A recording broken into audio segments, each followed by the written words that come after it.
नमस्कार। Chinese bamboo trees एक consistency का बेमिसाल एग्जाम्पल है। अगर चाइनीज़ बाम्बू ट्री के बीज के साथ में किसी अन्य पेड़ के बीज एक ही खेत में एक ही समय पे अगर बो दी जाए और साथ में उसको रेगुलरली खाद और पानी दिया जाए, तो जो दूसरा वाला बीज होता है उसमें कुछ ही दिनों में कुछ ना कुछ हरकत तो हुई दिखाई देती है। मगर उसी समय पे अगर चाइनीज़ बाम्बू ट्रीज़ को अगर देखा जाए तो उसमें कुछ भी हरकत हुई नहीं दिखाई देती है। और अगर 20-25 दिन हो जाते हैं तो जो दूसरा वाला बीज होता है वो काफ़ी अच्छा प्रोग्रेस करता है।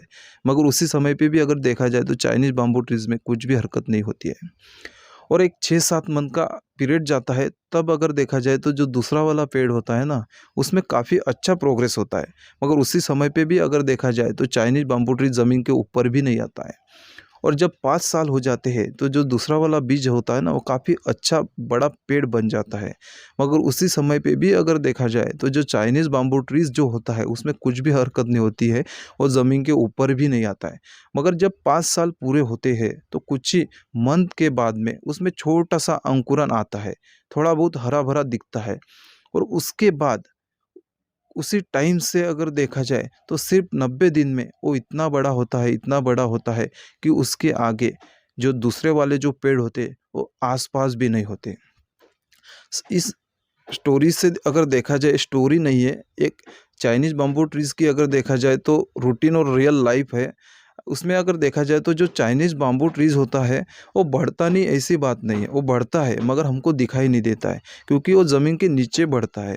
वो अपनी फाउंडेशन काफ़ी अच्छे लेवल पे करता है। जब उसकी फाउंडेशन अच्छी हो जाती है तब वो आगे के लिए सक्षम हो जाता है बढ़ने के लिए, क्योंकि उसको क्या है, उसको फाउंडेशन इस वजह से अच्छी बनानी पड़ती है क्योंकि उसको आसमान पे जाना पड़ता है। आसमान में अगर लहराना है तो ज़रूर है कि आपकी फाउंडेशन काफ़ी बेहतर और स्ट्रॉन्ग होनी चाहिए और उसके लिए समय लगता है। तो इस वजह से अगर देखा जाए, आप जो काम करते हैं उसमें अगर आपको सफलता नहीं मिलती है तो आप ऐसा देख सकते हैं कि आप जो काम कर रहे हैं उसमें प्रोग्रेस तो हो रही है मगर आपको दिखाई नहीं देती है। जिस दिन वो दिखाई देती है तब वो चाइनीज़ बाम्बू ट्री के जैसा आसमान पे उड़ती है। इस वजह से आप पहले अगर फाउंडेशन पे काम करते हैं तो निश्चित अगर देखा जाए तो आपके लिए ज़रूर अच्छा साबित हो सकता है। अगर आपको ये हमारी स्टोरी अच्छी लगी तो ज़रूर हमारे जो यूट्यूब चैनल है इंटेलेक्चुअल प्रॉपर्टी, इसको लाइक, शेयर और सब्सक्राइब कीजिएगा। नमस्कार।